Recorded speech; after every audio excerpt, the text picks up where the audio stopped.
It's beautiful here. Okay, just enjoy the scenery.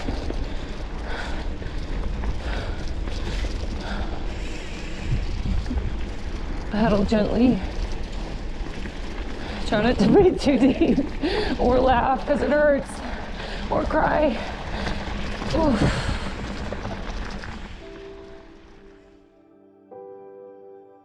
A head injury like concussion can fundamentally change you, especially if you have persistent post-concussive symptoms. And to be clear, that's up to 20% of people who get concussed. You may experience headaches, brain fog, anxiety, depression, lack of motivation, and other extremely negative emotions that upend your life and sense of self. Head injuries are also traumatic, and they can leave you vulnerable to reliving other traumas in your life that you may have long since buried. Worse, they can pull your coping mechanisms out from underneath you, so the tools you used to lift your mood or to cope with anxiety may not be accessible to you any longer, creating a powerful downward spiral. That's where therapy, like talk therapy, can be a godsend. It can help you deal with your past and current trauma, and importantly, put some new coping tools into your toolbox. When Rebecca and I first started planning this series, well over a year ago, therapy never even entered the conversation. Then she tried it, and it literally changed her life. And now she almost can't stop talking about it. And it started her on a path of exploration and of wanting to deepen her understanding of self and to accelerate her healing. And along that path, she read about psychedelic-assisted therapy, and she made the decision to explore that, which for her has also been pivotal and completely transformational.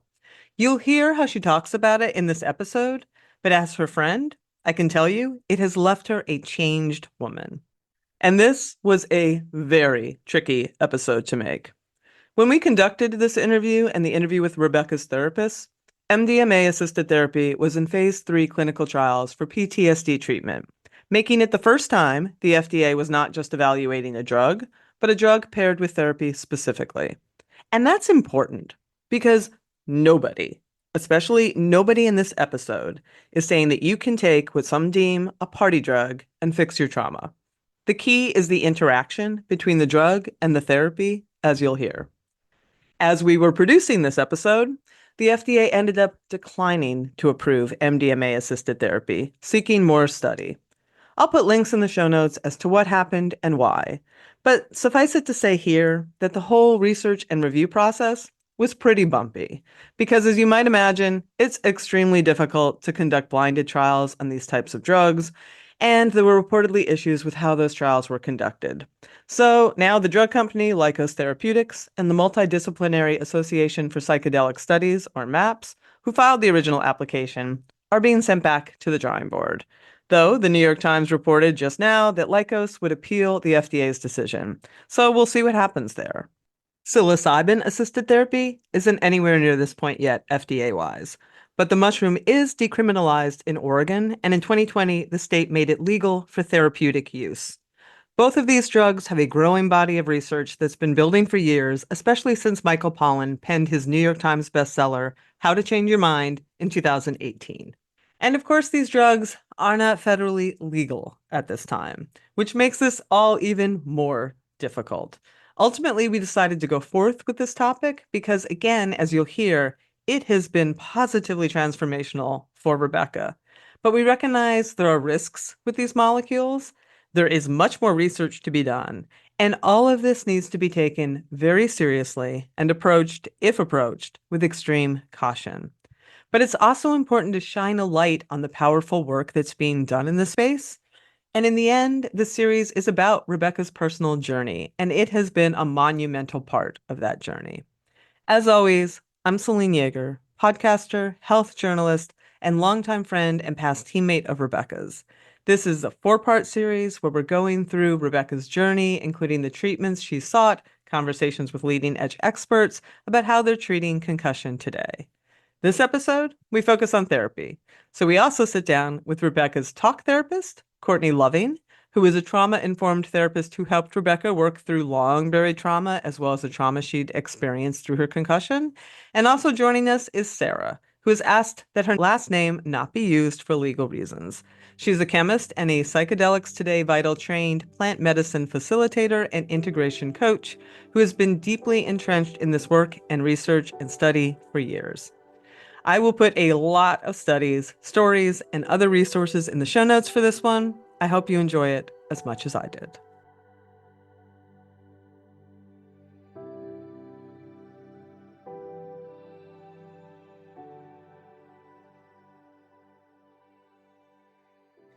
Okay, here we are, episode 3. And this is actually an episode I did not, and I'm sure you didn't either when we've been talking about doing this series for literally years at this point. And I never thought we'd do a full episode on therapy, but when we started talking last episode about all the things you tried, you talked so much about therapy. I was like, stop the press. This has to be a separate episode. So Yeah. let's go into it. Like, I mean, I guess A, have you had therapy, if that's not too much of a personal question, before? And how did you get to therapy? How did you get to work with Courtney and do talk therapy in this part of your process trying to get better? Yeah, I mean, I had a little bit of experience with therapy as a young kid with the eating disorder, Mm, and then some relationship therapy, but super small, super sporadic, not ongoing. It just hasn't come up in my life. And about a year and a half into this concussion recovery, you know, it was just so slow and so dark, and you know. I was in a place where I was starting to see, I'd gotten the clear MRI that my brain structure is good. I'd gotten some clear protocols of like getting moving, doing some of these other things. I was getting neck PT. So I was putting some of these layers in to start to heal, but it was just really slow. And I just still felt like I'm not right. I'm depressed. I can't yeah. get out of bed. I'm crying all the time. The stuff I wrote in my journals is just really sad and dark and, mood swings. And I was at the acupuncturist getting some work on my neck. And she's a great friend. Worked with her for years. And I started crying at acupuncture, which happens a lot when you Yeah, I could release, see that. physical tension and pain that you're holding. It releases emotion because we are one connected unit here. And, um, she said, I have this person, this amazing therapist that specializes in trauma. I think you should talk to her. She's amazing. And it was a referral from somebody I really trust. And so I said, I will try anything. I'm desperate at this point. And I really was quite desperate. And I was managing, but not managing well alone. And so I made an appointment. And from the first appointment with Courtney, I just felt this sense of like I could take a deep breath, like Mm, somebody who understood the brain and the nervous system and trauma and how we process pain and hurt. Somebody who had expertise in this could help me. And from the very first appointment, I did breathe this sigh of relief. And we started with journaling, and we started with really, talk therapy, basic talk therapy, which it sounds basic, but it's really not. It's based in a lot of science of how people process information, how the brain works, childhood trauma, and basically everyone has trauma in their yeah. life, and we hold it in our bodies. And sometimes it's released, sometimes it's not, sometimes it's stored forever. And sometimes an injury, like a head injury, brings some of those things back up to the surface. And so I started working with Courtney, and we did a lot of really cool things initially. A lot of journaling. I started drawing and doing some art. She gave me this great book called The Upward Spiral, and it's all Mm, about neuroscience and reversing the downward spiral of depression. And how do you slowly reverse that spiral back up? And it's lots and lots of little things. And if you think about the brain is, the brain and the spinal cord, they're our central nervous system. Everything from your skin to your touch to your smell, it's all controlled by your brain. And so she did a lot of really cool somatic techniques, one called havening, Hmm. and tapping, which are basically touch sort of therapies. And it's proven that, like, when you pet your dog, you release oxytocin. Yeah. And so it's not that far-fetched, but giving me techniques which sound kind of weird, but like, oh, I'm just going to rub my arm and I'm going to tap on my temples, and things that are just really gave me tools to sort of manage my nervous system. And when the brain is starting to like get out of control or anxious or whatever, something like listening to music. Mm. But she had the experience and the science and the training behind all that stuff, so that it wasn't just like, okay, I'm going to listen to nice music. Right. It was a toolbox basically, and just talking to someone about what I was going through, and being able to, for the first time in this multi-year recovery, just let it all out and say, this is what I'm going through. Because I had been, as we talked about, I'd been hiding my symptoms. I've been Right. denying my symptoms. I've been pretending like they weren't there. I had like not told my, business partners and people at work because I didn't want to lose my job. And this was a safe place where I could literally just let it all out Yeah. and say, this is what I'm going through. And it was such a relief to have a friend and a teammate and Yeah. an expert. We talked about in the last episode getting a concussion specialist, a medical professional to help you. And this was the second really important layer, was getting someone who works in therapy to put those two things together, the body and the mind together. And that was a really important sort of double whammy for me, of finding Dr. Kutcher and some medical professionals for the body part, but then finding Courtney and doing therapy to really put it all together. Like I said, the brain is not separate from the rest of the body. And Totally. we house so many things in our fingertips and our senses. And so that was really the second really big step that started bringing things together for me and really helped my healing.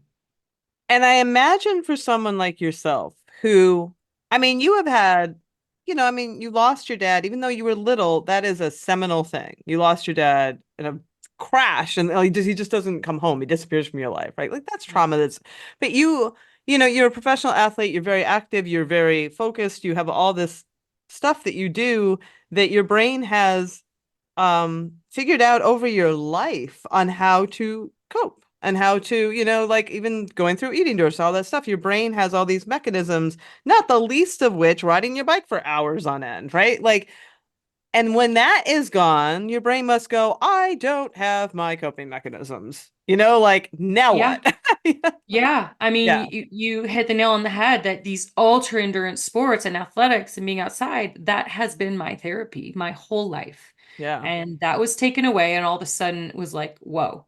And in some ways, I'm grateful because I was using that as a coping mechanism.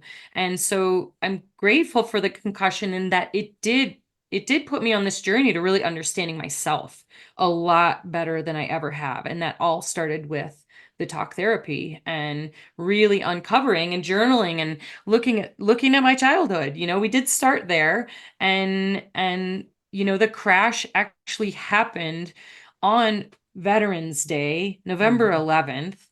So The weird. the impact point of my helmet was on the printed crash coordinates of my dad's airplane crash coordinates, map coordinates. I just And got as soon chills. as it happened, and my dad was a pilot, an airplane flew overhead. And so there is part of me that feels like, okay, I crashed on November 11th on the crash coordinates with a plane flying overhead, maybe for a reason, for my dad to be like, you know what? Maybe we need to look at some of these things that you've been carrying for a long time. And maybe that's a little woo woo, but Oh, that's there are really a lot of moving. things that were kind of this big wake up call of like, okay, Rebecca, you've been charging your whole life, charging. I'm going to make you stop for a minute so that you really start to examine yourself, start to get to know yourself. And I've had some people ask me during this recovery, like, what's your next big adventure? And quite honestly, the big adventure has been internal That's recently. really And this interesting. process of like exploring myself and exploring my psyche and my brain and who I am. And while it's been really, really tough and painful, it's actually been really quite awakening and eye-opening for me to get to know myself through this process. How long did you do the talk therapy? It's still ongoing. I did it for, almost weekly, for about a year. And about 6 months into that process, and it was really helping, and it still is. And I sort of, now I'm a total advocate, and I go for tune-ups, and it's not every week, but it's definitely something that I really value. And I was looking through all my journals and all the exercises we've done. I'm like, wow, I have a lot of tools from the work that Courtney and I have done together that I rely upon.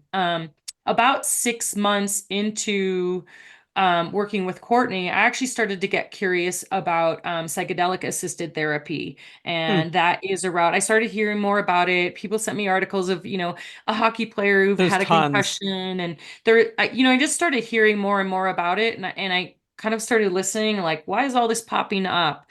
And so I did start doing some exploring myself, and um, looking at the research and looking at some of the compounds and the research with PTSD, and some really cool stuff that's been going on for decades, quite Yeah. honestly. I was just only recently become aware of it. And so I did, after some research and talking to some people that I trust, and some professionals, I did actually seek out psychedelic assisted therapy. And that is probably the third thing that was the really big um, game changer for me in this recovery. The first was getting a medical professional, sports professional in concussion, sports concussion. The second was starting talk therapy, and the third was doing psychedelic assisted therapy. And that has been a real game changer for me, and a really big shift in my recovery, quite honestly.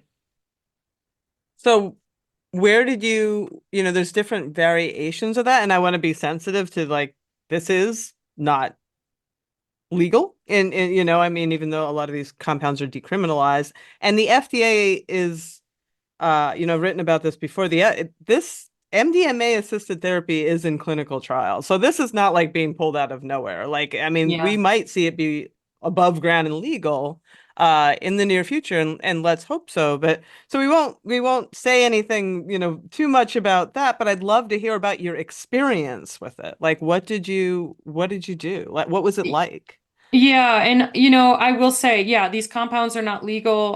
There's a lot of people who are helping, a lot of people who with Yeah, depression, with all sorts of things. So there is a fair bit. There's a lot of yeah, research out there, and a lot of studies ongoing, which is great. And for me, quite honestly, the talk therapy was helping, and I felt like I was on an upward spiral, but I was really intrigued and like, you know what? Um, what if we accelerate this? What if I just try something, adventurous and crazy? And but also it was not without research. It was not without yeah, talking to people that I trusted. yeah. And I looked at all the different compounds, and MDMA was, I started with MDMA for a few reasons. One, because it has the most clinical research. It is tied directly to PTSD and Right. depression and some of the symptoms that I was experiencing. So I was like, okay, this is the most researched one. I'll start there and see how it goes. And I mean, I'll admit I was fearful. There's a lot of unknowns. There is a lot of baggage behind some of these compounds, medicines, drugs. People think But of them as party drugs, right? Like it's hard to get past that sort of like I'm gonna trip and trip balls and go to a fish show and like okay, but like that's not where we were. That's not where we yeah, were and going I here. think, people abuse drugs, of legal drugs of any kind, and Totally. so that's the part where it gets Fireball. a bad name. Yeah, And I wasn't interested in that. I wasn't yeah, interested in just going and partying and checking out, literally. I was actually really interested in introspection, and altering how my brain is looking at things, sort of cracking open my brain and what was going on inside my brain. So I started with the MDMA, and the typical protocol is that you do 3 sessions, about 6 weeks apart. okay. And that is based on the clinical trials, based on the efficacy. And so I went that route, and found somebody who was practiced in this, a therapist who worked in this area, was very experienced with the compounds, and you do the sessions with a therapist, and then you do follow-up integration sessions afterwards. And so you talk about it afterwards, you journal about it. Are you There's a talking during it or no? it's interesting. Some people do, some people don't. For me, my first session, like there was part of me that was like, okay, I really want this to work, And so the therapist takes notes, and I was really verbal in the first session because I wanted to make sure I captured all the stuff. And I'm like, I don't know if I'm going to remember anything. I don't know what this is going to be like. And so I kept saying, make sure you take notes. And they did. And but it was quite interesting because I didn't know what to expect. And quite honestly, I felt like I just had a view of myself. I just felt like, all the exterior that I've built up around myself, and I've got this, I'm a strong, independent woman. You sort of stripped away the exterior of like, wow, who am I? And you set an intention before it. The set and the setting is really important. That I did a big questionnaire about why I want to do this. What do I hope to get out of it? And looking back at my notes, each of those 3 sessions was quite distinct. And I was afraid I wouldn't remember anything, or that it was going to be all weird and crazy. And quite honestly, I remember almost all of it. And it was the MDMA for me was really cerebral and really kind of like an intellectual conversation with myself. And the 3 different sessions, they really took a pattern for me of past, present, and future, which it's different for everyone. Some people don't talk, some people do. I talked and articulated because I really wanted to remember, if this is the hidden part of my brain, Right. I really wanted to remember what was in there so that I could use that information later. And that's the Virgo controlling part of me of like, okay, I want to make the most of this. But it was actually really cool. And, I didn't feel spaced out. I didn't feel like I wasn't, it wasn't out of body. Like I felt really present the whole time. I mean, you are lying in a bed. You're not getting up and walking around. You're in an altered state, 100%. But, like I knew where I was. I knew what was going on. And it was almost like a dream state a little bit. You know how when you're dreaming and you wake up and you like kind of remember, but you Yeah. don't totally remember, and then it sort of slips away. It was like that, but amplified. It was like I was dreaming, and all this stuff was coming up for me. And when I say that the sessions were kind of past, present, future, the first one was really understanding the trauma of my childhood, and like that basically I was abandoned as a child, not by intention, but by circumstance. Yeah. My mom was working and my dad died early. And understanding that, and like, oh, oh wow. Because quite honestly, I'd been taught to like take care of myself and put up this shield because that's what I had to do. But understanding, okay, this is what happened. Okay. And then the next section was sort of like present. This is why I respond in the way that I do. And then the third session was really future of like, well, this is how I want to be. Now that I have this information of I had this stuff that happened, I respond in this way because I'm trying to protect myself. And then the third part was like, okay, well, I don't need to be that way because I am safe. I'm not abandoned. I have people around me that love me now. And so it was actually this really beautiful arc for me of really understanding, taking the therapy work I'd already been doing, of Yeah. writing about my dad, writing about the concussion, writing about, my work and being an athlete. And then the MDMA was really just like, oh, now I get it. Now So I it sounds understand analytical without emotion. Like if I'm hearing, a like little bit. I mean, you're I able to definitely, analyze that stuff without having the anxiety or all this stuff that might bubble up yeah, otherwise. there was emotion. I was definitely Okay. crying some of the Okay. time, thinking about my dad or things that have happened, sort of frustrated with myself of like, well, why do I act this way? And then, okay. So you are going through emotion in Okay. it. But it's kind of a release, to be honest with you. It's a little bit analytical, but you're also feeling it. And some of the work that I had done with Courtney earlier, in the talk therapy of like the havening, the touch, the tapping. I found myself doing some of those things in the sessions of like sort of soothing myself, like it's okay. Like, so I was feeling the emotion, but then using some of those tools that I had from the other therapy of like calming myself down a little. So it was Yeah. actually really interesting to see the blending of some of the tools that I had from not being in the session with MDMA, but going, oh, okay, I have these tools to calm myself when I'm nervous or I'm upset. So there was emotion and a release for sure, and I read back to some of my notes but it was also like, well, it's okay. I can let go of this stuff now because I'm no longer an abandoned child. I'm an adult and I can let go of things that served me as I was growing up and launching my career and, doing all those things that did serve me that were important no longer are needed going Hmm. forth. And so it was really cool. And I do think the concussion was kind of this thing of like, you've been hard charging your whole life. Okay, stop for a minute. And people have asked me my whole career, why do you do all this stuff? Why do you do this really hard stuff? And it's not to say I'm not going to be an athlete my whole life because I will, but maybe the way I approach athletics now, or not to prove myself, or not to have to like, show I'm better than anyone else. It's because I want to be in nature and go moving because it feels good.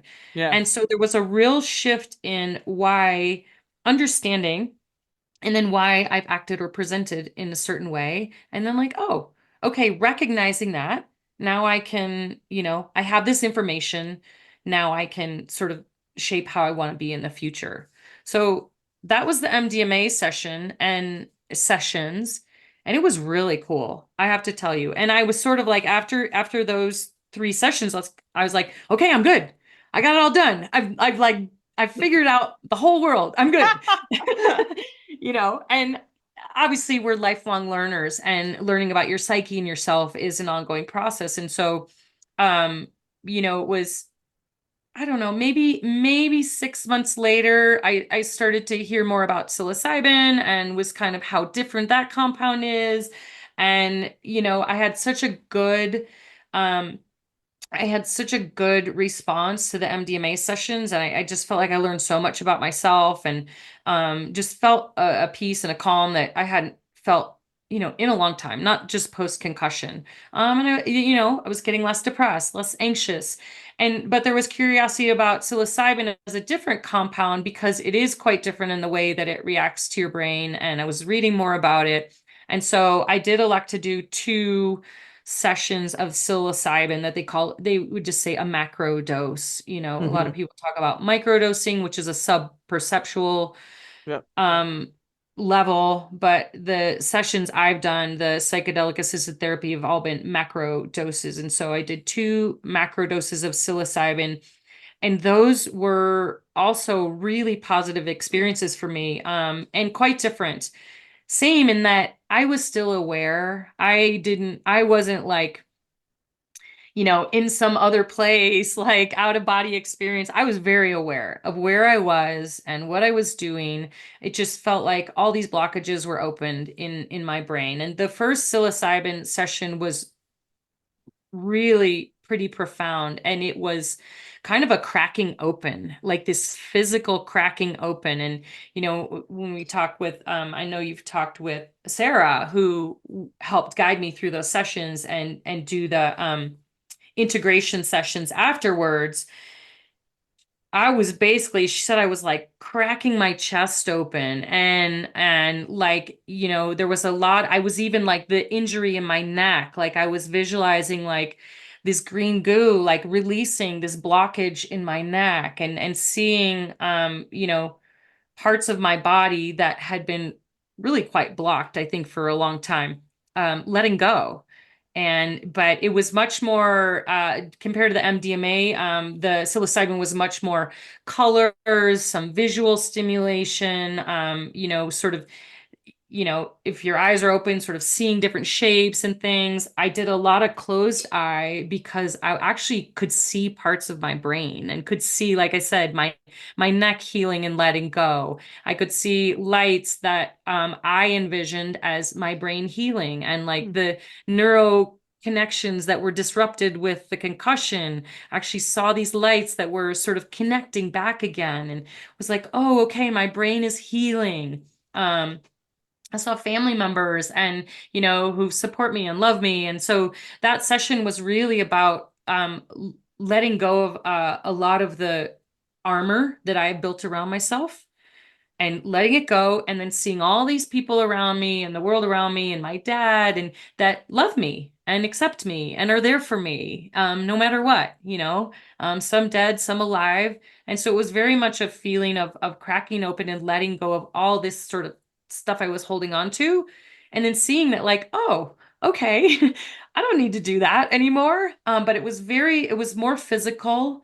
There was a lot of crying and letting go of things. There was laughing, there was joy. I remember it being really joyful and like and really beautiful colors, and just feeling this sense of safety and connection with other people, and seeing that, like, that I was the one in the way, that I was the blockage, basically. And as soon as I sort of let go and got out of the way, there was all this healing and all these people around me and all this love and energy and joy and laughter, and that was really, really quite amazing. And then, of course, with all of these, you do multiple integration sessions afterwards where you talk about it and you share and, like, well, what did that mean? And I drew pictures of some of the things that I saw. And it was, I left that session and just feeling like, oh my gosh, I can let go of all this stuff I've been holding on to my whole life. I can just, like, be me, and, like, me is okay. It was really, really a cool session. And Sarah and I have talked a lot about it. And then I think about maybe 1 or 2 months later, we did a second one, and that's the last one that I've done so far. And that one was quite different, where I was very, very still. Instead of moving all around. And, like, the first one, I was, like, even, like, running in the bed, and it was very physical, which I am a physical person. And then the second psilocybin session I was quite still. And there was this part of me that was like, I don't want to move. I didn't say much. I don't want to move or say much, because I was really just observing myself and, like, wow. It was like almost like you don't want to wake up from a dream. You're like, wait, wait, wait, wait, stay in it, stay in it. I want to remember this. And that was really the feeling of that second psilocybin session. And what I came away with from there is that, like, I have built this strong house, this strong thing. And I came away, but it was a house with no walls. It was this foundational, strong structure that people could come and go, the air could flow through it. And the really big takeaway of, like, who I am is that I'm a natural nurturer and caregiver and teacher.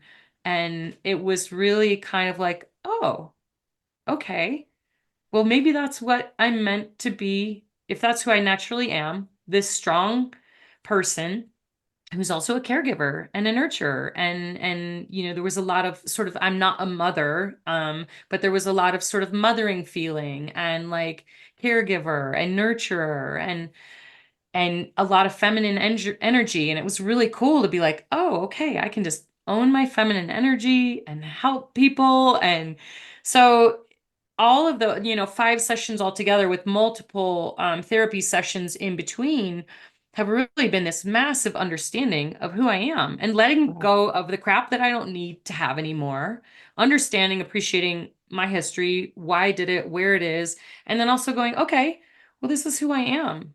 And so that has been really quite life-changing, and really an amazing part of this journey that, I can say I'm thankful almost for the concussion at this point, because if that hadn't happened, I don't know that I would have uncovered all of this about myself. I would have kept charging along as this hardcore athlete. I'm fine. I'm independent. I don't need anybody's help.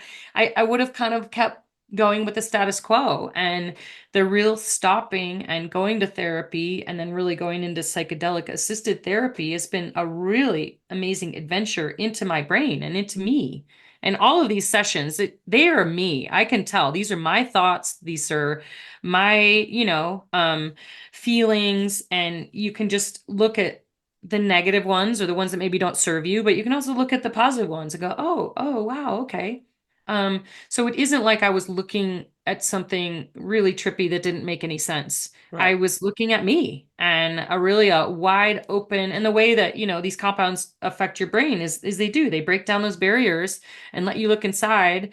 And all the defenses we put up are removed for a little bit. And then when you come out of it, you can process it and then hopefully create different neural pathways, different ways of thinking and being because of what you saw in the psychedelic session.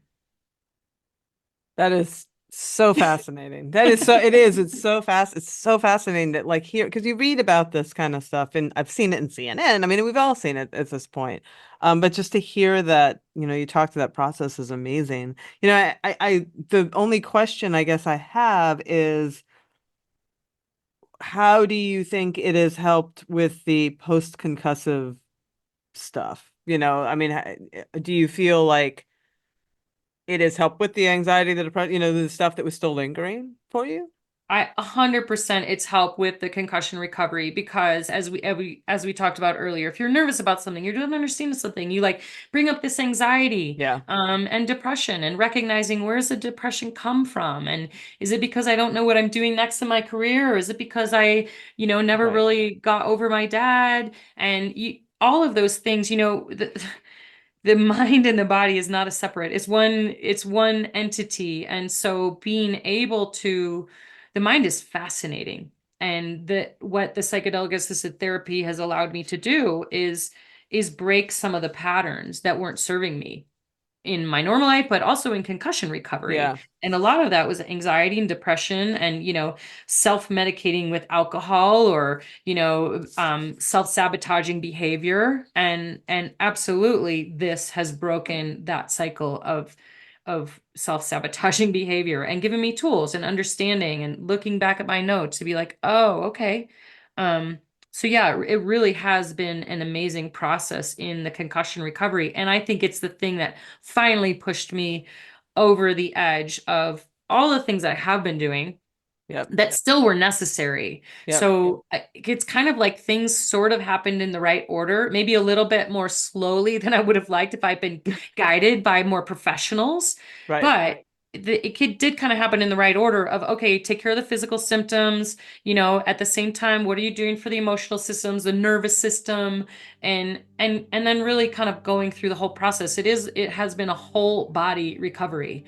And it's still ongoing. And the tools that I've learned in this process, I will say, I'll carry with me for the rest of my life.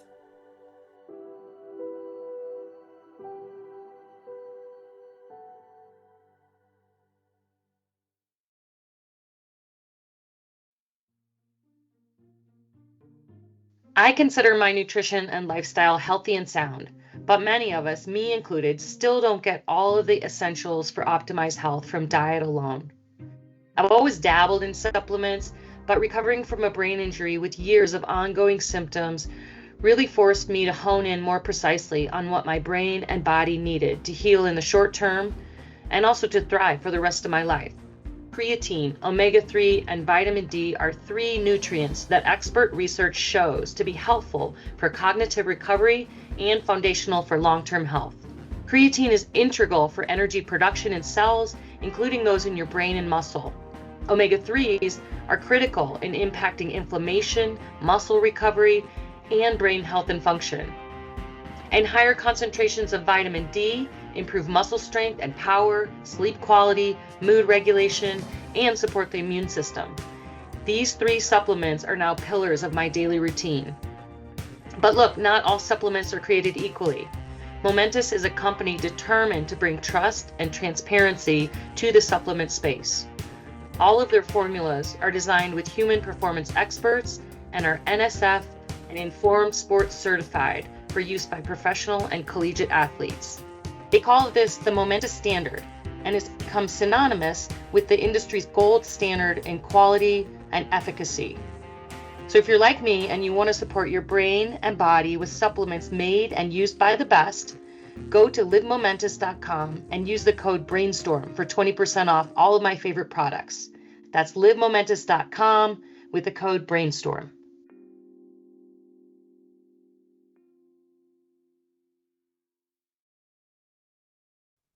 As you heard, Rebecca really didn't expect that much from therapy.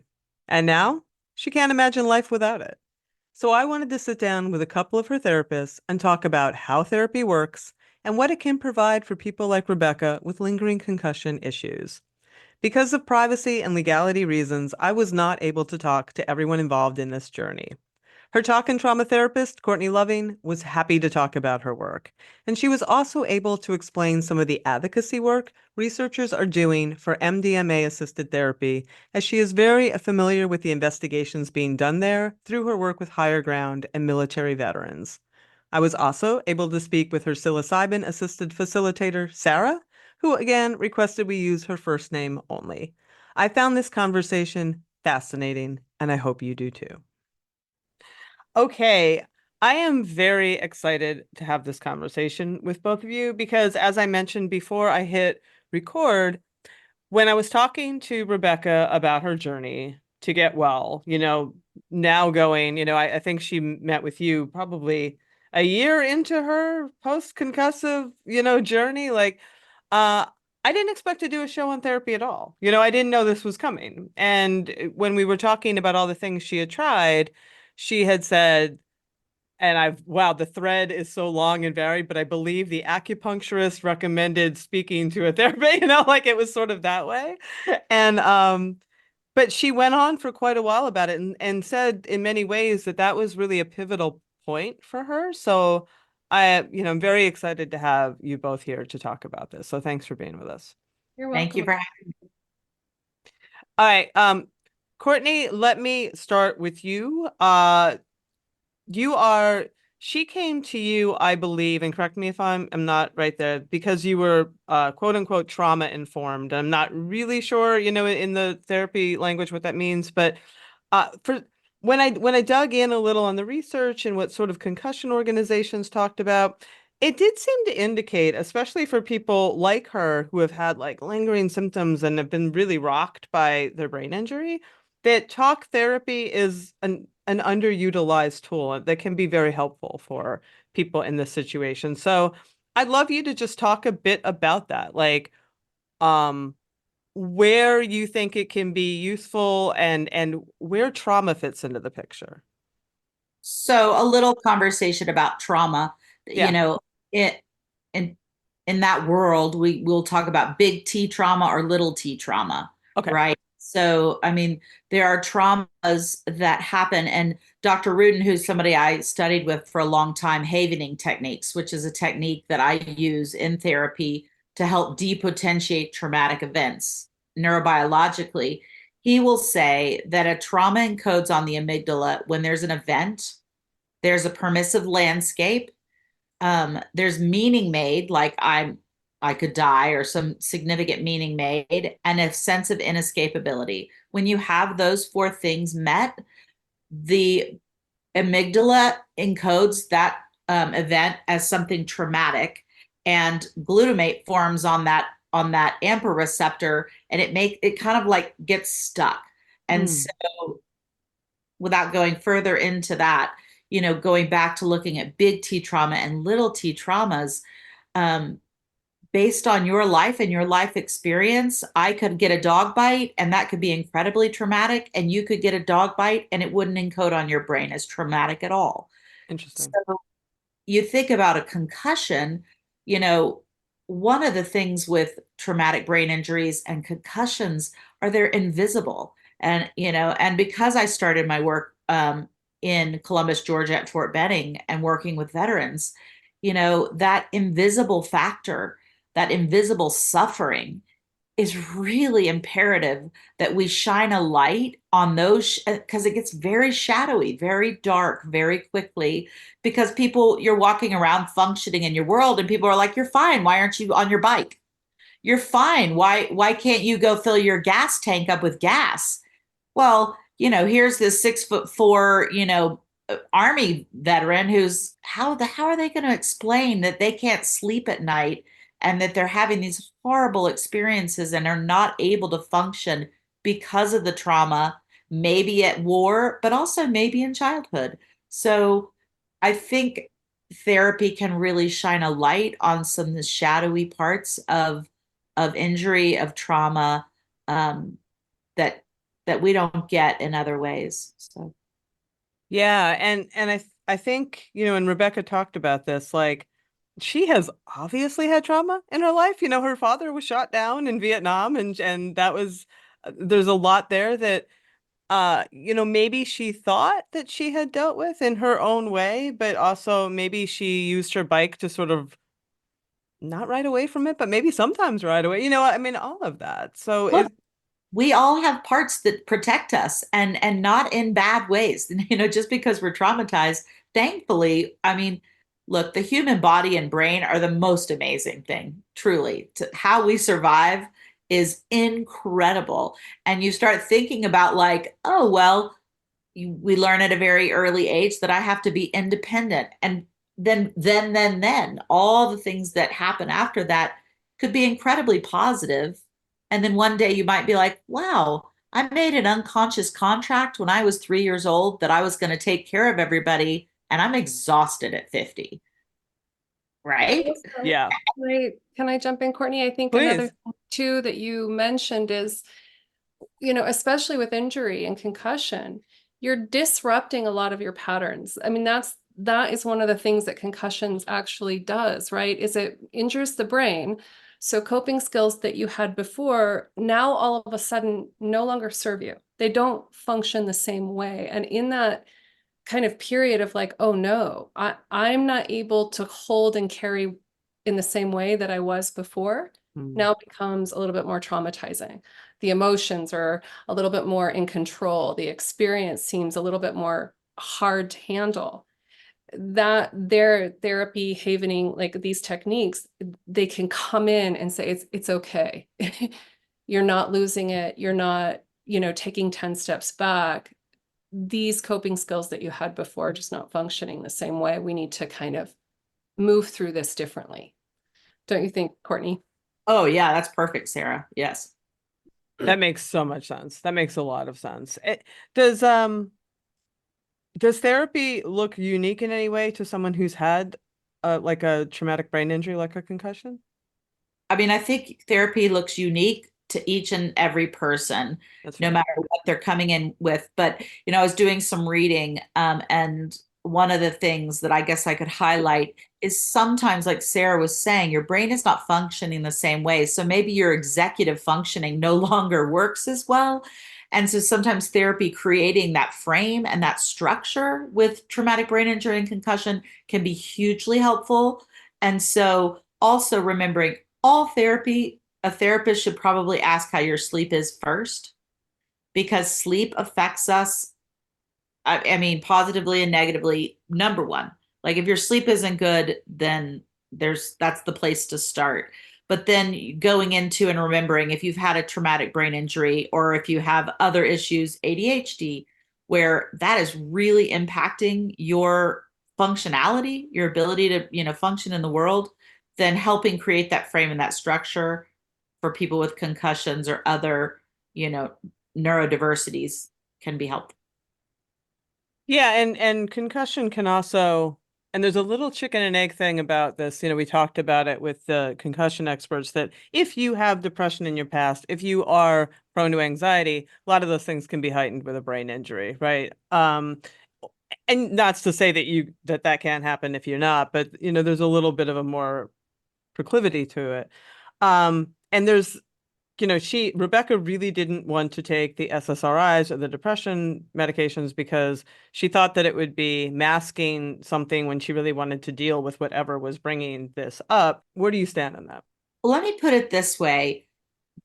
SSRIs have been very helpful to many, many people. Mm-hmm. And if somebody needs to raise the bottom in order to access doing therapy and Yep. that works, by all means, it's legal, it's Yep. out there. But I also think trusting, learning what's a yes and a no in your body and trusting your wisdom rather than just handing it over to me, to a doctor, to anyone is again another reason why being in therapy can be useful, because I can advocate and help support understanding the felt sense in the body so that when you go to the doctor who says I'm the expert and you need to take this SSRI and that's the only way, It isn't the only way, but it can also be very helpful. So I think working as a collaborative team to figure out what works best for each individual. And let me be clear, medicine comes in many forms, right? Riding a bike is medicine.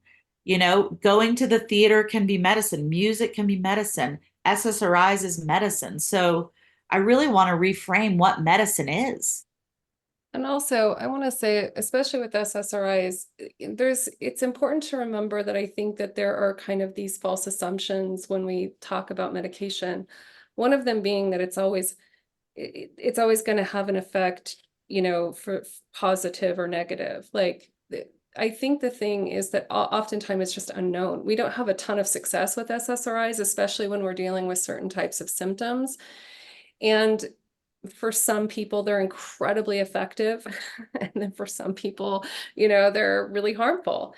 So I think the thing with SSRIs, like Courtney says, is there always needs to be kind of this like openness and curiosity about, what might be next? What can I try now, especially if other modalities are failing? But one thing about SSRIs is when you pair them with therapy, especially when you're looking at developing new coping skills, especially, in this case with traumatic brain injury, you're not, you're creating kind of a scaffolding and a support so that, when things don't all of a sudden just get better, right? You're still engaged in a process. And also, if you decide not to go that route, that those medicines, may or may not be for you, there are these alternative ways of thinking about the brain. And ultimately, the idea is to create, new ways of being in the world. And like Courtney said, if that means that you need to try SSRIs to boost the bottom, by all means. Wonderfully put. Wonderfully put. Thank you for explaining that. And so then let's pivot a little bit. You've mentioned havening a couple of times. I do not know what havening is, so I would love to hear a bit more about some of these approaches that you use. Yeah, so havening and tapping and EMDR are all psychosensory techniques. Havening and tapping use touch to create neurochemicals in the brain. Like havening touch creates a delta wave that then delta waves are created when we're sleeping, when we're healing. And so you want to flood your brain with these neurochemicals that say, hey, it's actually okay to feel what you're feeling, to feel frustrated, it isn't to stop feeling what you're feeling. It's actually to support and create a safety net to feel the feelings that most of us run away from, right? I don't want to feel bad. I don't want to feel this sad. Am I going to drown in these tears? That kind of thing. Havening, using touch where you're touching your arms, your face, and you're right under your eyes. They've studied and measured the delta wave production, and by touching those areas, whether you're touching it yourself or I often do that touch with my clients if they permit with their consent. Um, and it's not just a touch thing. Then the other thing that you want to do, you bring up that memory, right? That event, that meaning that you made. You allow yourself in the present moment to be present with that event.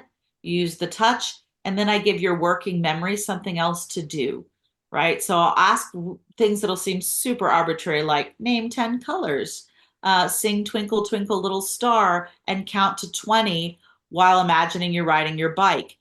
Because what happens in the brain is when our amygdala, that part of our brain that is the center for like the fight or flight, right?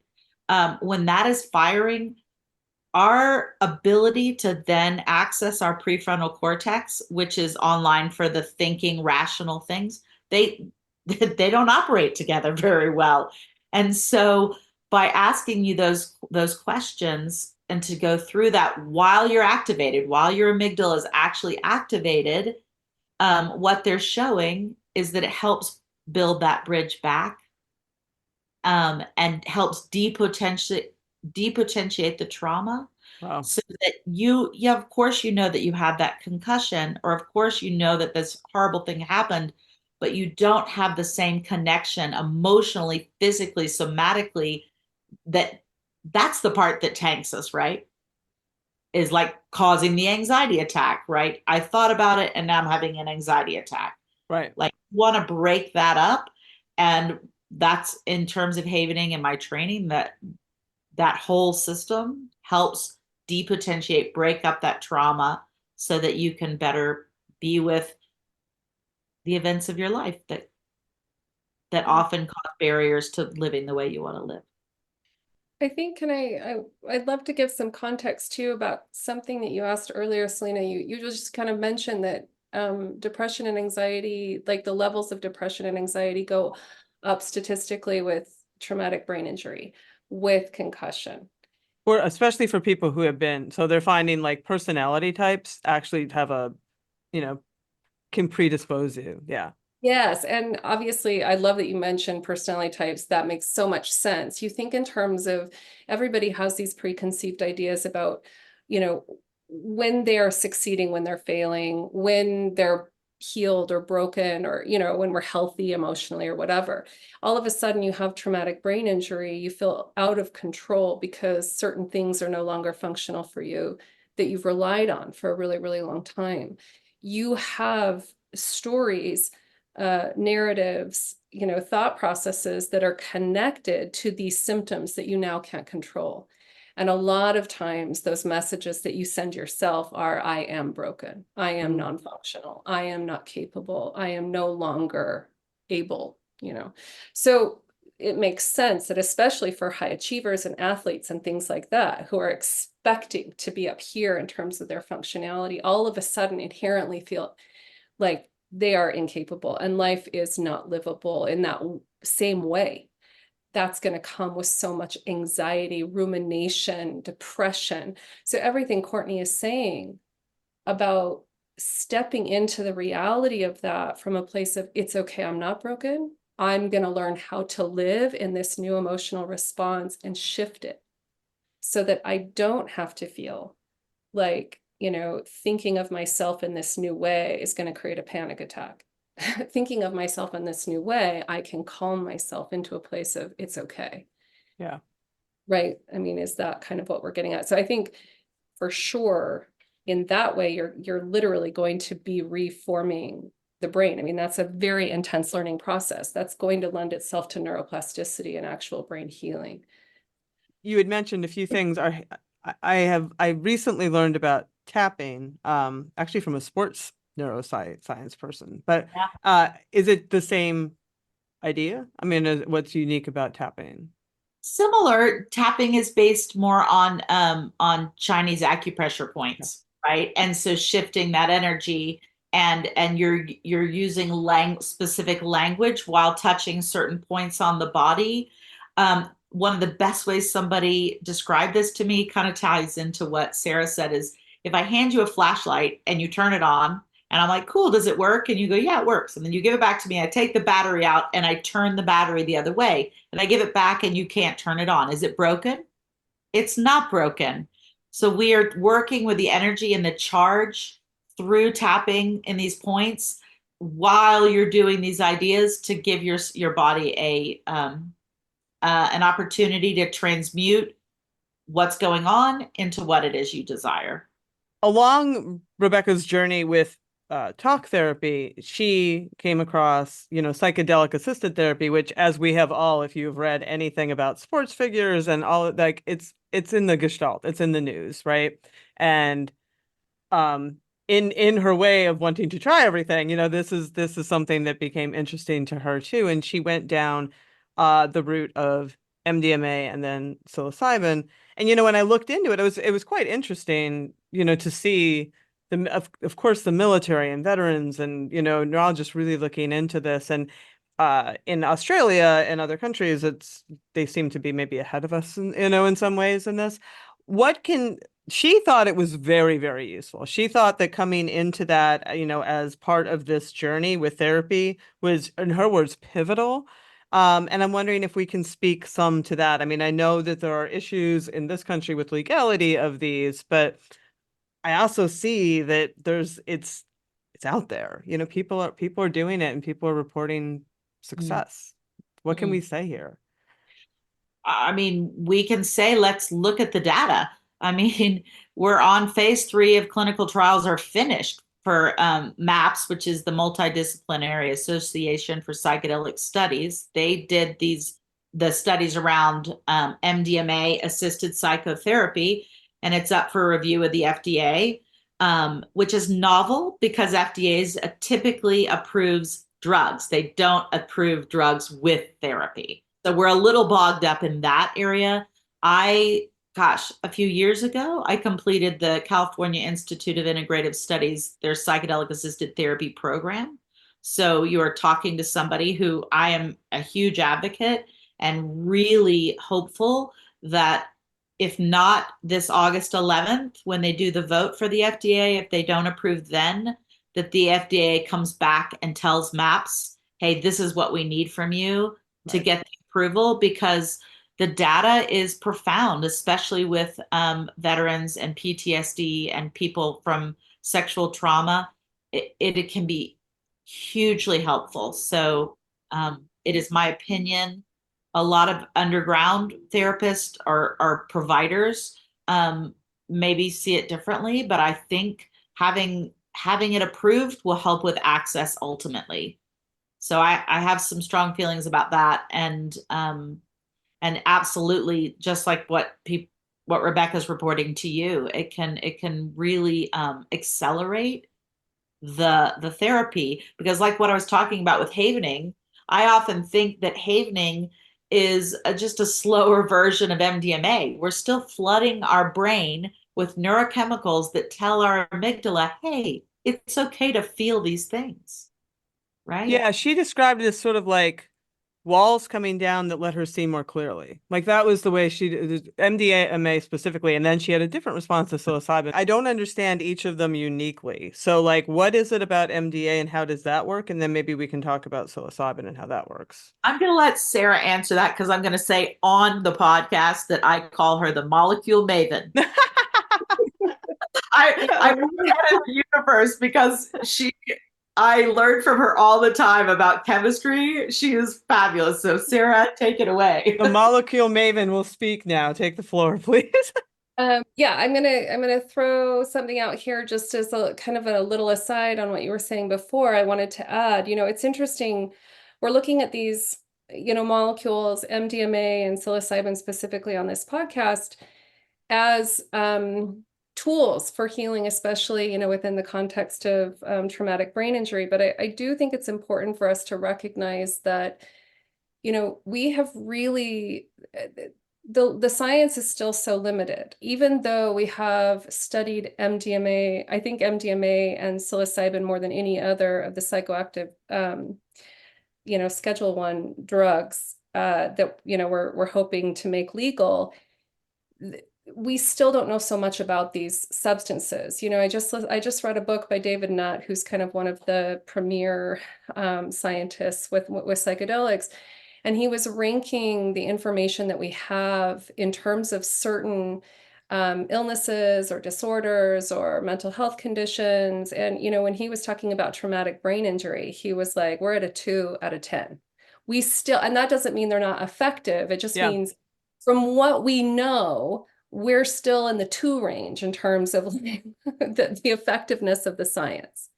So there's still so much to learn about these things. That's my point that I really, really want to make. We're still in just the beginning stages of understanding how psychedelics can help things like traumatic brain injury. We just have not gotten there yet. We shut down the research was shut down 40 years ago. Yes. Yeah. I mean, I think we weren't studying MDMA until 2011 to 2013-ish, right? Somewhere in there. So, this is relatively new science. We're still looking at it, and so much of it we just haven't even scratched the surface. We're studying much more in terms of like strokes than we are traumatic brain injury and concussion and things like that. So just, for context in terms of data. When we're looking at MDMA versus psilocybin, they're similar, but they do very different things in the brain. Courtney's mentioned the amygdala a couple times. I just want to kind of add something interesting about this. MDMA um, basically reverses the way that trauma looks in the brain. So like if you look at a brain that's on, hooked all up to the electrodes and the fMRIs and all of that, and you're looking at the way the brain functions under the influence of MDMA, it basically looks the opposite of how it would function when it's experiencing a traumatic event, which is so fascinating to me. That really, when you're in that amygdala, your brain is all of a sudden experiencing some type of traumatic event, whether it's concussion or, a terrible thing is happening to you in some other form, the amygdala overacts. It activates because it's so focused on this negative, traumatic thing that's going on. And that essentially shuts down its connection to other parts of the brain, like the hippocampus, which is like an emotional and memory kind of categorizer. And It's jobs to keep us safe. Totally. It just wants to keep us alive and safe. Yeah. I'm shutting this stuff down. This is my main job. Yes, this is perfect. Yeah, it's for a reason. It's doing a thing for a reason. When you look at a brain under the influence of MDMA, the connections between that hippocampus and the positive aspects that are, the positive emotions that are processed in the amygdala are a lot, like they're really accentuated, like they're very active. It is very much, reconnecting. So I just want to say, we don't know for sure that that's the reason why this works, but it's just really interesting to note.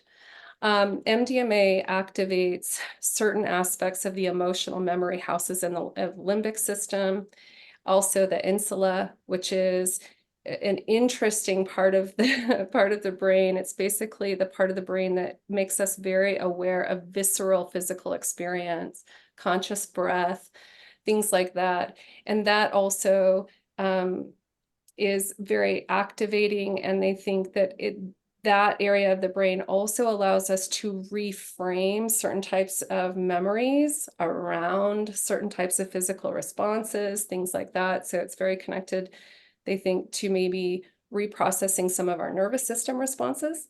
So there's just some really interesting hypotheses, I think, about what we know about MDMA. MDMA also motivates some of the same serotonin neuropathways that psilocybin does. And obviously serotonin is very much involved in mood regulation, depression, anxiety, things like that. So it definitely has a neuroplastic effect. They have found that MDMA elevates brain-derived neurotropic factor, which obviously increases neuroplasticity. So, it's got these kind of beautiful things that it does in the brain. And what they are finding is it allows us to reframe the way that we experience ourselves, see ourselves, the way that we can then respond to our environments differently. So, in Rebecca's case, and I think probably in so many people's cases, all of a sudden you kind of come into this sense like, I'm okay, and it's going to be okay. And I can now see and reframe everything that has happened with this new spin, which is like, I'm good here. It's all right. Yeah. You then get to move through the experience of having these new, maybe, symptoms as this is okay. I can work within this. Yeah. I can work within this paradigm, and I'm still whole, and I can love myself, and I can see myself, which then just encourages change, right? Yeah. Change. Shifting the meaning making, right? The meaning making that was encoded at that moment. Yes. You can start, that neuroplasticity is opened up, and you can start to create new meaning. Right. And understanding the brain and the way trauma gets encoded becomes a network. I always think about like a briar patch. So you imagine if you're going in and pruning the brain or pruning these experiences, that if you clip a certain branch, we've all done that where we clip a branch and we pull it out. We're like, amazing. We cleared out the whole thing. That's what's kind of magical about any kind of medicine that depotentiates trauma, whether you're using touch to flood the brain or MDMA, you can quickly like prune out a whole system of meaning making that's over 50 years is attached to all these other, events. And so it's, I think that's one of the reasons why it can seem so profound. Yes. And I think the other thing to remember, there are differences in MDMA and psilocybin that are important, especially from that therapeutic perspective. They have very different effects. They feel very different in the body, and we use them for different things. One of the things that, from that molecular standpoint, that MDMA does that is very, very unique is that it really goes into the neurons. It breaks apart these little vesicles of like neurotransmitters. So like it's going to break open these little bubbles that contain serotonin, norepinephrine, dopamine. Once those are broken open, it then reverses basically the flow in these proteins that instead of, sucking chemicals back into the neuron, it lets them flow out. So your brain gets flooded in certain regions with these chemicals, these neurotransmitters that make you feel totally safe.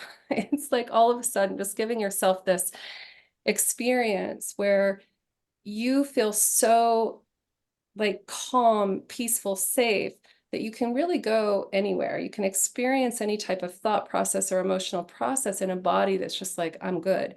There's these down-regulated effects. One of them would be oxytocin, although we still are trying to parse out what exactly the effect of that oxytocin is. But in the brain, the oxytocin levels go up. In the body, the oxytocin levels go up. And those bonding hormones start to really kind of flood that, those neural pathways and also like our nervous system.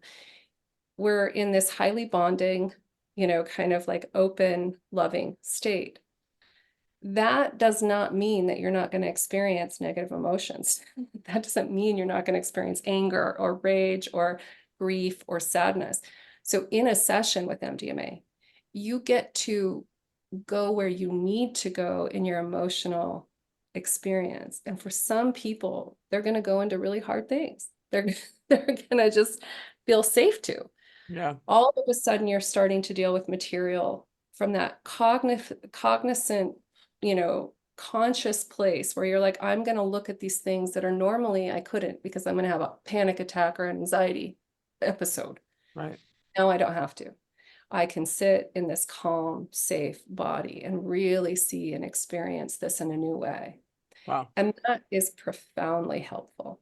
And as a trauma therapist, it's so exciting and so hopeful. I could sit with somebody for years and years, and because they're so protected, those parts of them are like, no, no, no, I've been keeping this under wraps for 50 years. I ain't going there. With the MDMA, I think really accelerates and amplifies that ability to go places where their bodies are just taking care of themselves. They're just protecting themselves. Right? Yes. The other thing I want to mention about MDMA that's different than psilocybin is it is a little bit different in that what they do find over the course of 3 MDMA sessions, 4 to 6 weeks apart with about 8 hours of support. So that would be like integration or therapy, that they find a beautiful curve of improvement of symptoms over the 3. So you have one, your symptoms improve to a certain degree. You have another, those symptoms improve even more. And you add that third, and then you kind of get to this peak of improved symptoms overall. And when I say improved symptoms, based on whatever it is that they're measuring, whether it's depression, anxiety, or, Right. Sometimes they're working with very specific mental health issues or anyway, that's different than psilocybin. Psilocybin, you can get the same kind of level of transformation or improved symptoms in 1 and sometimes 2, but they usually kind of, compare that way. So when people are going to do MDMA assisted therapy, it's usually a series of appointments. And it's because you're cognitively present, you're going through this material, and also just because of the way that that MDMA affects the brain. Gotcha. Yeah. So do you want me to just segue into psilocybin? Yeah, I mean, we've compared and contrasted, so let's just, finish up with like, then what is the psilocybin? Yeah, well, I think I'd like to mention that Rebecca did MDMA first. It is very much, you can choose where you're going to go in your head. And a lot of that analytical processing is because of that safe body. You can go Yeah. where you, all of a sudden, you're not going to, have some type of response to that process. So you really can think about it differently. Psilocybin doesn't work with the neurotransmitters in your brain. It doesn't crack open vesicles and flood your brain with any neurotransmitter. That's not what psilocybin does. Psilocybin primarily links to serotonin receptors. So it kind of like, think of it as cutting in line where your brain would normally receive a serotonin molecule. Instead, it receives a psilocybin molecule. Okay, so psilocybin just kind of has a little bit higher affinity to these serotonin receptors. They link to the serotonin receptors, and they're actually, I want to call them, I got to think about this. Anyway, what they essentially do to these receptors is they change the shape of the receptor. The receptor creates a completely new thing in the brain. So when you have psilocybin in your brain, you essentially create a new function, something that your brain cannot do normally, because the way that basically these receptors are with psilocybin is a completely new structure. Those serotonin systems are primarily in your frontal cortex, your prefrontal cortex, the DMN, the default mode network. That's where you are you. It's like who you are in the world, everything you know about yourself, all the narratives. It's kind of like, if you took a moment, sat and contemplated yourself, that would be the DMN, right? Like who you are. So it shuts different parts of your prefrontal cortex down and that DMN neuronal system down. And it does that by highly activating it, which is kind of a counterintuitive, but essentially it creates such a rapid, disorganized firing pattern in those systems that they can't function. They can't read the pattern. Your brain relies on patterns and it doesn't know these patterns. And so they just kind of can't guide the brain anymore. They're not in charge. Does that make sense? It does. I'm wondering what the benefit of that is. Well, those lower systems that are normally suppressed by the prefrontal cortex, by the DMN, that are normally governed, all of a sudden are not governed and they get to take over. So you're like these areas, these lower levels of the brain, in the limbic system, your emotional and memory kind of collective house, it's like your ancient brain gets to be a little bit more in control. It gets to upload, basically. So they say bottom up, right? There's like this bottom up information. You upload all of this suppressed data into these regions. And at the same time, you're highly neuroplastic. You're growing new structures. So these neurons all through the serotonin systems are now creating these dendrites, these long thread-like structures. So your brain is physically changing shape and interconnecting. All of these new threads are growing into new areas. And then these lower areas of the brain, the ancient brain, is a lot more active and not suppressed. So they call it like the whole interconnectedness of the brain increases. You can just kind of think of it as like your brain is very regulated, very organized, very systematic.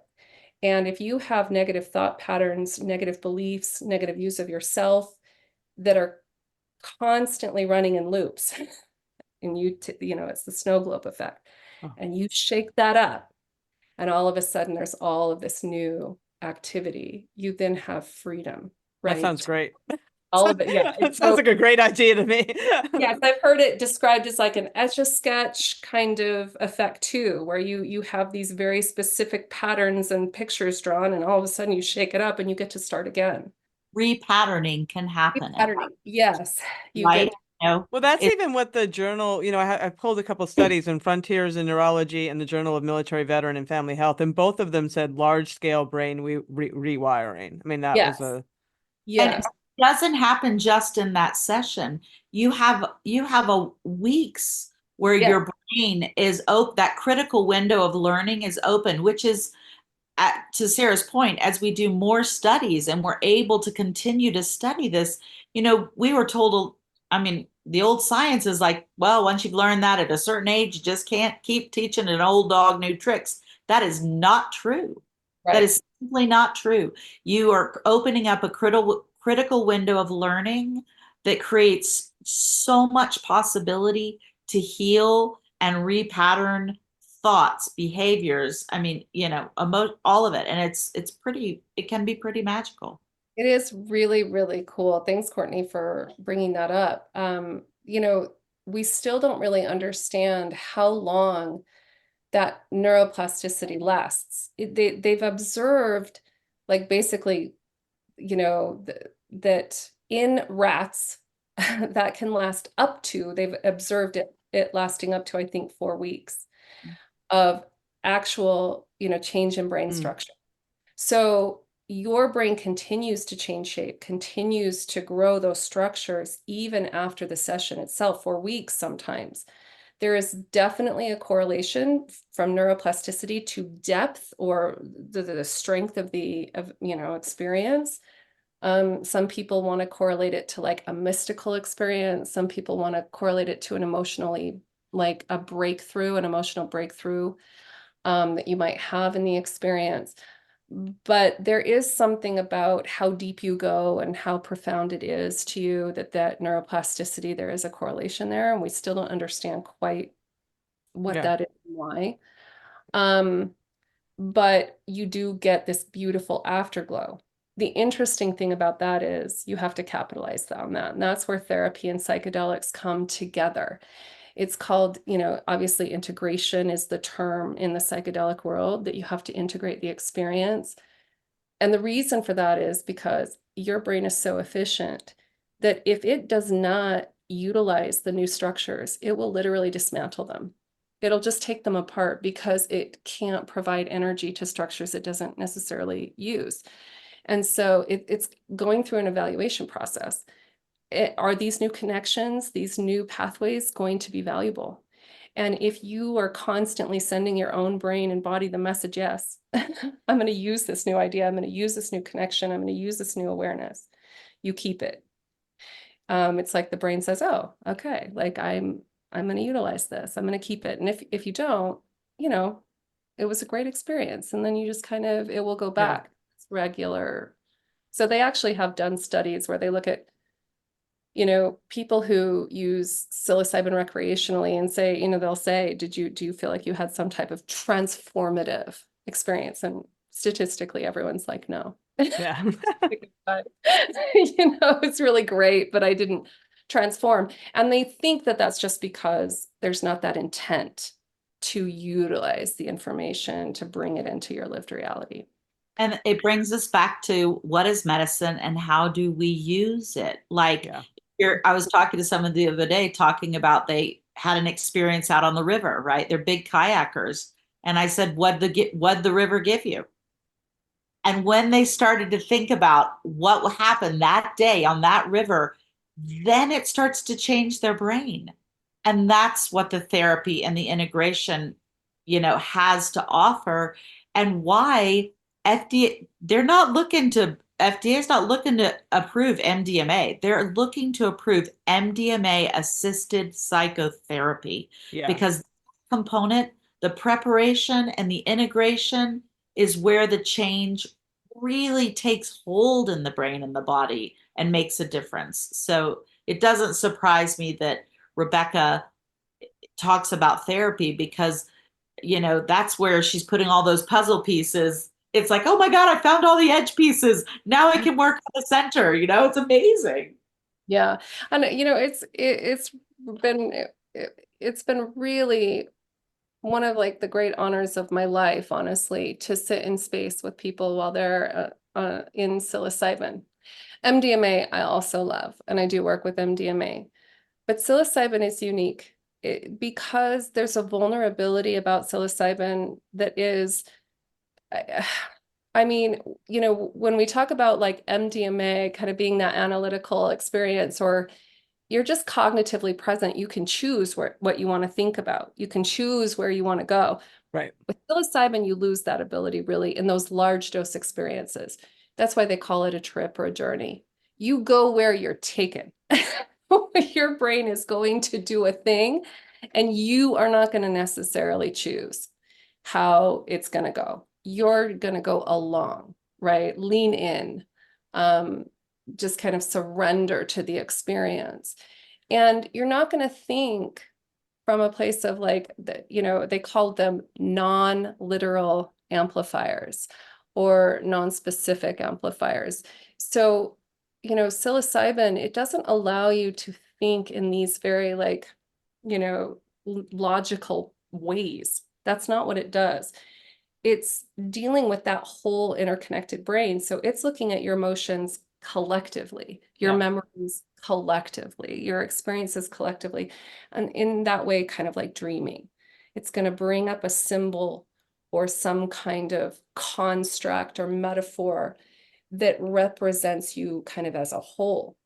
And then you're going to see it and experience it in these very novel ways. And then sometimes it's confusing. What does this mean? What was that even telling me? Or, and Rebecca's is a great example. I mean, I have permission to talk about her experience, Yeah. right? Yeah. That's what I thought. Her first experience with psilocybin with me was one of the coolest things I've ever seen. I mean, she literally went through the process of like metaphorically clearing her own chakras. That's how I'm going to categorize it. I'm not sure how she's described it. But there were beautiful, intense colors associated with certain areas of her body. She was doing like tons of physical work. I mean, she was in like a place and a realm in her own mind and her own body where she was really going through a healing process energetically. And the energy that was moving and flowing through her and sometimes getting very stuck had these remarkable symbols associated with them. And she was describing just beautiful symbols. Sometimes they were animals, sometimes it was color, sometimes, it was an area of her body. I mean, there was a whole entire process where she just cracked herself open, like, like she like an outer skeleton that she was ripping apart to emerge. But, as I'm sitting there watching her go through this process, I don't know what any of this means. What does She any of said this- she saw and felt the people in her support network is how Yeah. she like left it. That was the overriding, impression that she's like, it allowed her just to see and feel like all of this love and support that she had. Yes. But Oh, go ahead, I Courtney. just want to chime in because this is really important in terms of therapeutic approach. What Sarah just said, Sarah has no idea what the meaning of that is. And Right. it would be inappropriate and unethical for a therapist or a guide to start making that meaning. Right. This is an opportunity for the person doing the journey to make new meaning and to trust their own inner wisdom and knowing. And, people describe it as a great remembering. And so that part of it is also part of the therapy is as human beings get to start to trust themselves.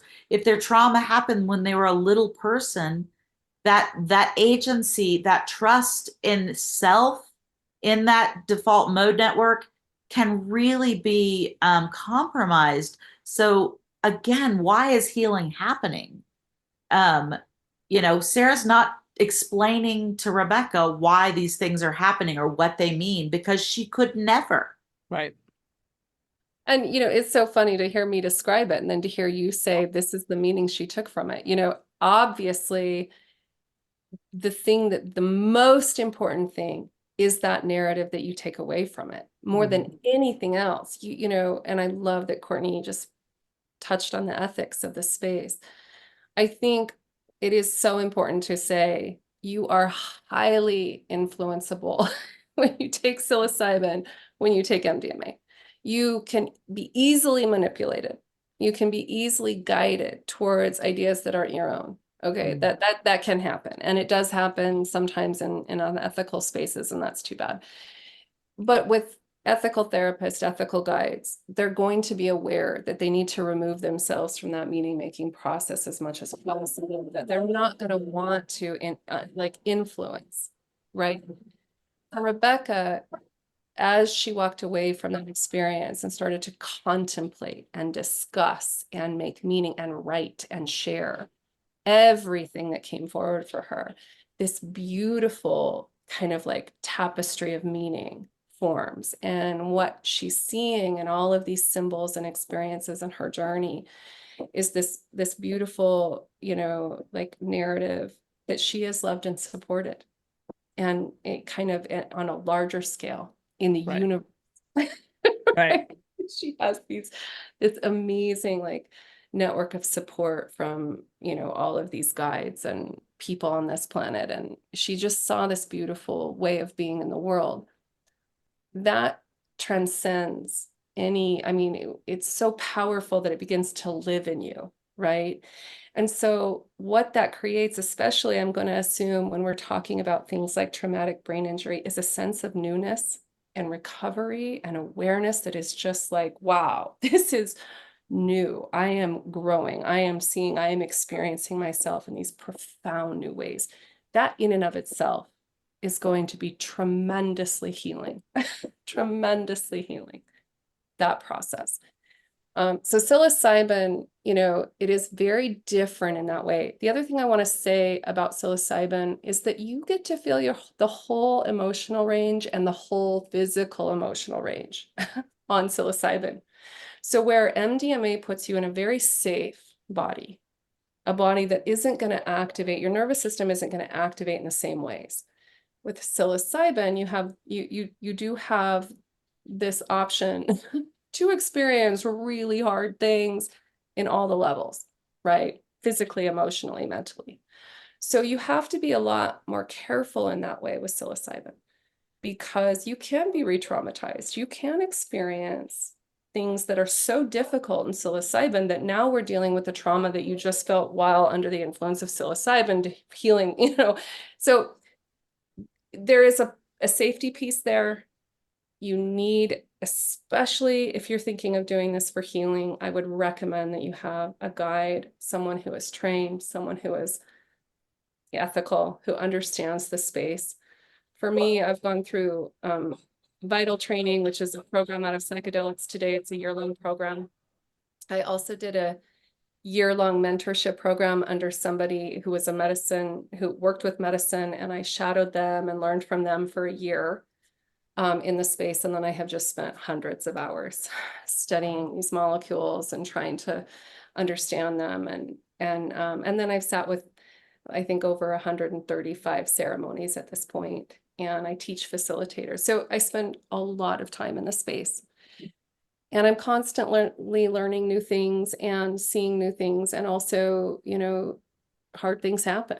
They do. And you can be as safe as you possibly can and ethical and just constantly lean into the fact that you have to protect your clients and you have to hold that space, from those positions where sometimes hard things happen. One of the things I will say about what we call shadow experiences, dealing with really difficult material under the influence of psilocybin, is that they also are integrated for incredible benefit. And this is one of the ways that science has been really ineffective at measuring what they call adverse effects from psilocybin. So when they're in clinic and somebody comes out and they're like, that was an awful experience, it was horrible, it was dark, it was scary, they'll just kind of write that off as like an adverse effect. They'll collect data on how hard that was. What they're not doing is looking at how can we then take that adverse effect and utilize it for the benefit of the client, and then does that lend itself to transformation? They're not quantifying that. But in my experience, sometimes those adverse effects are the most powerful experiences. That makes Not sense. but they have been. So I just want to throw that out there. I appreciate that. I appreciate that. This has been amazing and illuminating, honestly. As we wrap up, and you're talking, and this all sounds so promising, but we can't leave this discussion without that discussion of like, where are we with legality, you know, and how can people, I mean, we are not saying go out and experiment by any stretch of the imagination. We're saying the opposite. Like, this has to be paired with this kind of very informed, guided, you know, therapeutic experience. Where are we with in both of these cases? I mean, we've talked about the FDA trials with MDMA. Is there anything ongoing with psilocybin that's similar? There's a couple things that are happening. The first thing I want to say about psilocybin is we are still a few years out. I mean, we would love it if the FDA approves psilocybin for clinical use, you know, next year or the year after. That would be amazing.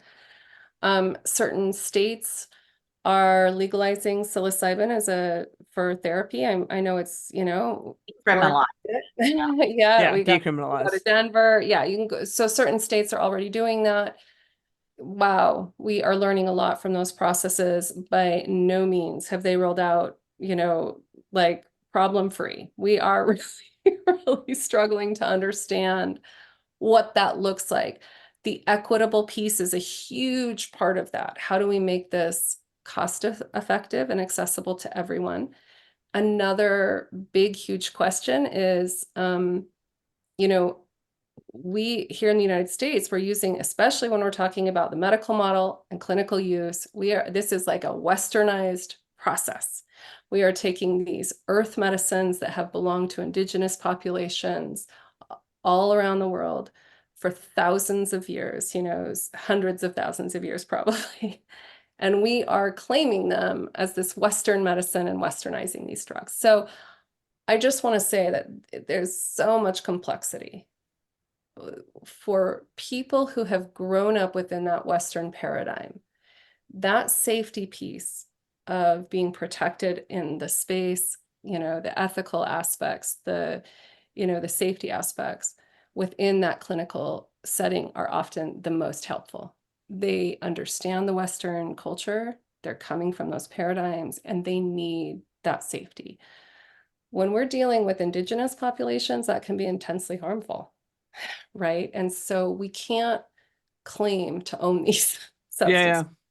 Thank you for saying that.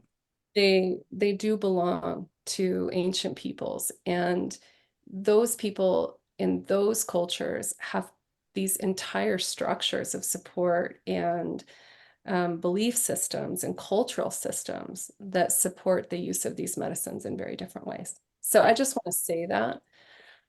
However, when we're dealing with our American culture, it is really hard to take it within the indigenous context and layer it on top of somebody's Western life and then just expect them to make meaning and to be safe in those spaces.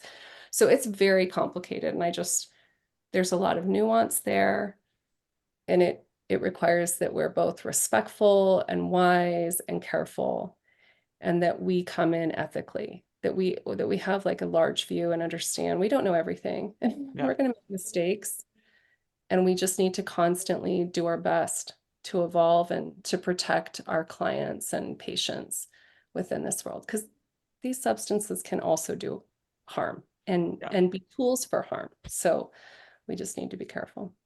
Courtney, do you have anything to add to your thoughts? Oh, In terms of legality, Courtney, speak to that a little if you don't mind, because I didn't cover it. well, I mean, it's not legal. Yeah. You know, psilocybin and MD, I mean, nothing profound. It's not legal. And so, you know, if people are listening to this, please hear me say it's not legal. And therefore finding people who are doing this, yeah, I would exercise great caution and really come up with, like, what do I ask somebody if this is something I'm seeking out and wanting to do? Really understand who you're speaking with and take time. And if it feels like urgent and like, oh my God, I have to do this right now, you know, that's somewhere to start in terms of understanding yourself and being like, okay, please go find a mental health professional that can help guide you, not into an illegal space, but into yourself. Again, I will finish where I started. medicine, we've talked about two specific medicines, MDMA and psilocybin, but we have these two beautiful hands. We have this incredible mind and these bodies, and medicine can be a lot of things. And I hope no matter what people are doing, that they harness and utilize what they have first while they go on this exploration. And and it's about learning how to care for ourselves, which there then allows us to care for one another and then care for communities. And so, my calling is to knit together communities of people through stories. Um, and so that's kind of where I am as a clinician, and I'm grateful for this conversation. Yeah. Can I just add, I want to second what Courtney says. I think because these are illegal, there are two really beautiful things happening.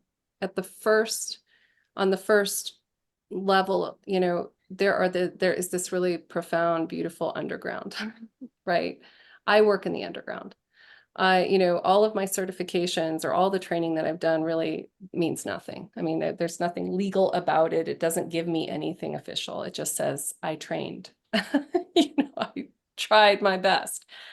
Um, and and what I will say is that what that has opened us to is kind of this really broad variety of different types of practitioners. You have very spiritually minded practitioners from all different kind of spiritual paradigms, and you have very, clinically minded practitioners and more towards that medical model and everything in between. And however, that second part of it is, it also lends itself to a space that can be intensely harmful. Yeah. Right? Because there are lots of bad actors in the space who recognize that these medicines allow them to, basically take a little bit more control and liberty over other people's autonomy and their safety. Mhm. And it creates this very intense situation where you can do a lot of harm through undue influence. So, on both sides of that, there are lots of online resources about picking a practitioner, picking a facilitator, a plant medicine facilitator, someone that you want to work with. Ask them lots of questions. How much training do they have? How much experience do they have? What are their spiritual beliefs? What are their, cultural references and what is their history? What is their there are all sorts of questions that you can ask about your practitioner, right? What are their ethics? Ask them. What are your ethics? What are your rules? How do you keep people safe? How do you facilitate? What is your, ceremony look like, or your session look like, or, how do you practice? How much integration do you provide? What's your, how much support? All of that is appropriate. Really dive in. I think there's so many good resources.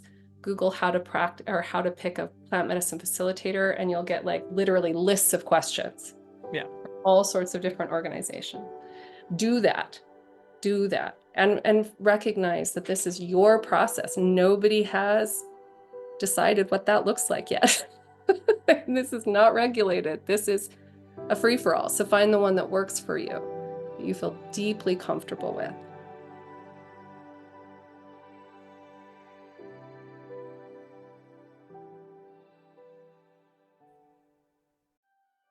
Hey, it's Celine breaking in here to say that if you're feeling a little freaked out over all of this, you are not alone.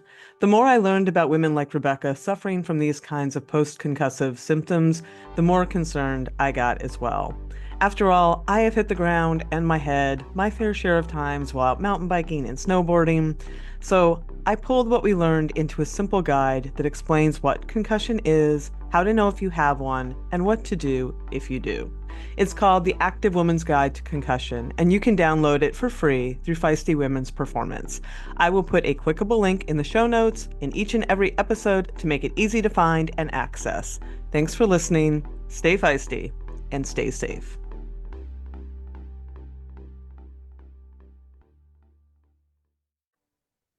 Okay, Rebecca, welcome back. Well, I don't know about you, but I found what they had to say so very, like, a lot of it made perfect sense. And then a lot of it was just fascinating because I was very novel to how psychedelic therapy works. And then I saw like a piece in the New York Times that had these graphics, and it's very much in our atmosphere right now. Like people are really looking at this, and and the FDA even, and taking it really seriously because there's evidence that mechanically, sort of like we see any other part of our body heal when we go through a process, that there's things we can do for our brain that are very similar.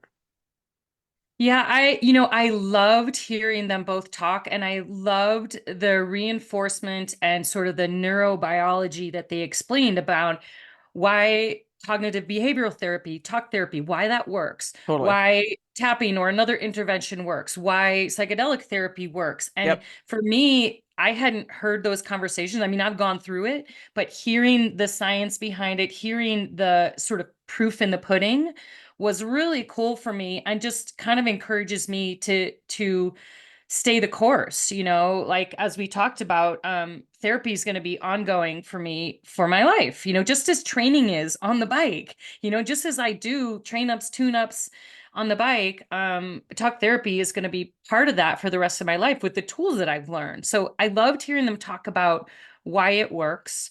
And what really hit me as part of this process, why this was so instrumental for me. And like you, I was really surprised that therapy, both talk therapy and psychedelic therapy, especially talk therapy, I was really surprised with how much it helped me, because I Yeah. sort of went in out of desperation. We have a little bit of maybe we look at a brain injury totally different than we look at a body injury for some reason.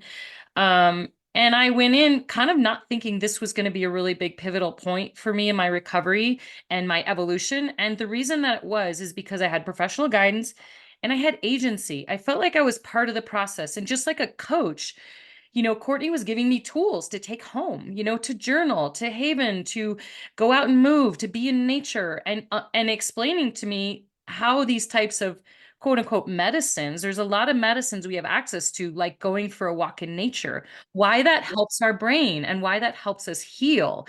And so the whole process has been super exciting for me, and to hear them talk about it, because it's just like, yes, yes, this makes a lot of sense. And it will be an ongoing, my toolbox is much, much bigger now because of my work with them. And it expands what we think of as medicine, which I think is really important. There is this idea that we have, and it's just culturally we get it in our Western culture, especially, that medicine is something you go to the pharmacy, you pick it up behind the counter, and you take this pill and you wait for it to work, kind of thing. And there's, as you've just illustrated, there's a lot of things that work as medicine in our system. And I think that was part of my hesitation of taking SSRIs that were prescribed to me, because it felt a little like that. Like, I don't want to just take a pill and be like, okay, great, I'm good. I knew that there were some deeper things to work on. There was some different kind of healing. And, as they talked about, SSRIs might be an avenue for somebody to get them to the next level. But for me, I just didn't feel right about it. And it is because of that social stigma of like, what is medicine? And I just intuitively knew, and this Courtney talked about this, I intuitively knew there was a different way to heal myself, that there was a different process for me. And I think that's really important, is that everyone is different, but that you need to be part of your healing and do stuff that feels right. Instead of some of my other therapies were just these blind darts, like, I don't know, okay, I'll try this, I'll spend money on it, but I have no faith in it. And the therapy recovery process was totally different because I felt like I was part of the whole thing. Yeah. And it was giving new tools. Yeah, yeah. And she was clear that, the SSRIs, or, the antidepressants, for some people, their brain needs that to sort of get to a point where then they can I mean, it's a tool like anything else, but it's, in your case, you didn't need that tool to get to where Well, to what that I next needed, place. which was really interesting, my sort of SSRI, my bump that I needed to get to a certain level where I could truly recover was exercise. Yeah. And we've talked about that in a previous episode. Once I got moving, that started the wheel going. And then I added these layers of therapy, which just kept it going on. So that bump that I did need to get out of severe depression and not even being able to get out of bed was to get moving. So you do need that trigger that gets you to a place where you can start doing the work, where you can start having the agency. Because quite honestly, if you're low enough, you can't even be part of the solution until you do that. And movement was that for me to get Yep. moving again. And then I could do this amazing work. And I will say in concussion, we always talk about getting back to normal, getting back to where I was before. This therapy process for me has, yes, helped me recover and get back to what feels normal, but it's actually helped me expand and given me tools that I'm like evolving. And part of me is grateful that I fell on my head, because through this process of therapy, I've learned so much about my psyche and myself and the ability and the agency that we have to actually manage our bodies and our nervous systems in a positive way. Excellent. Well, I think that's a good wrap. Everybody can stay tuned for the final episode where we give pretty much the breakdown of all of our thoughts on what we've learned throughout this whole process. So this has been an incredible journey. I have learned so much, and I appreciate you sharing your story with us. Oh, I'm learning and healing and growing from it too, Celine. I'm really excited. So stay tuned for episode 4.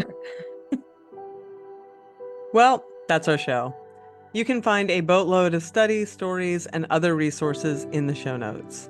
Join us next week when we talk about who is vulnerable to concussion, what preventative measures you can take, and what we've learned from Rebecca's journey that can help others who find themselves with a brain injury. See you next episode.